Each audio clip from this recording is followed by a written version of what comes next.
Nibuyela kuphi? Namhlanje nehawu nibuye nothengisa ngamandla wethu. Amandla wethu sisebenze nzima. Nabuye nabona kulula ukuthi fumbathiswane nento elifumbathiswa yona ukuze abantwana beni ba benefit. Kudala baphatha ku matric. Abantwana ngiyakhana.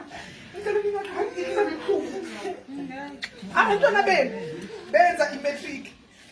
Besicabanga ukuthi wabona baphila kahle, badla kahle, bafunda kahle emadrobheni, bakhuluma isilungu esiphezulu, bayakwazi ukukhuluma isilungu. Why bangaqhubeki bafunde ema-university bambonza umsebenzi wabo abawusebenzelayo? Sangena ku-home base ngoba singafundanga, sidinga sithole isinkwa sethu. Saqala ku-home base sihola i-500 thina namhlanje. Sathi sesihola i-1,100 sabona sesiphumelele emhlabeni kuthi onkosi sohamba nathi.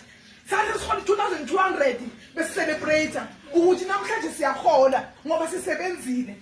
Ufike endlini uthole bagula bantwana abafundi bowazi kodwa wena ukuthi thina lesokuqala ku-home base saqala committee ama-stakeholders wonke but sebasitrainile bese sazi sisebenza nama-stakeholders wonke. I-home affairs sisebenza nayo, ama-social worker sisebenza nawo, i-housing sisebenza nayo ngoba sazi ngasifika ekhaya sibathola ba-over 8 of 10 ba-overcrowded bahlala emkhukhwini oyi-1.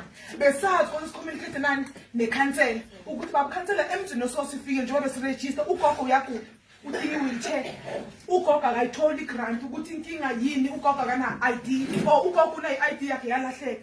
Besazi abantwana uma bazothola i-grant uma ngana-certificate besazi sobhala i-referral form ukuthi ihambe aye bayi-home affairs, uma ngatholi i-grant aye SASSA. Nithi lezi nkinga zonke besizithola emakhaya ukuze abantu baphumelele babe right because of thina.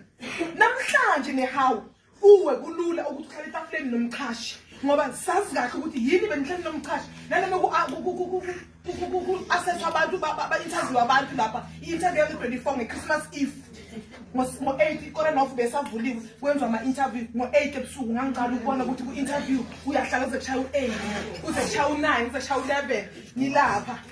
Mina ngiyacala ukuyibona and leso sikhathi nakwenziwa lawo ama-interview lawo akwaziwa. I-post yakhishwa only 2 days kwathiwa kuyaqhatshwa. Ubonga wawukhona mntana abantu. Yazi ngiphinde futhi ngikolele ngithi mara ubonga mncane bengeke azenzele yena bekenziswa naye ngoba ngumuntu ukhonile ukuthi alandelele. Yazi ngithi yazi mntana abantu kokunye usebenzile shem uNkulunkulu uzokubless ngemisebenzi yakho. Uma ngabe ukwenzile lokhu uNkulunkulu uzoba nawo. Ngizwe ngijabule nangikubona soba nomkhaba ngathi ubonga kumhambela kahle. Ngasho ngathi kumhambela kahle. Kodwa into engifuna ukuyisho ngenhliziyo ebuhlungu noma ngafa noma ngaduthulwa ngoba namhlanje lehawu seyikwazi izizwe babe meeting sesiphathele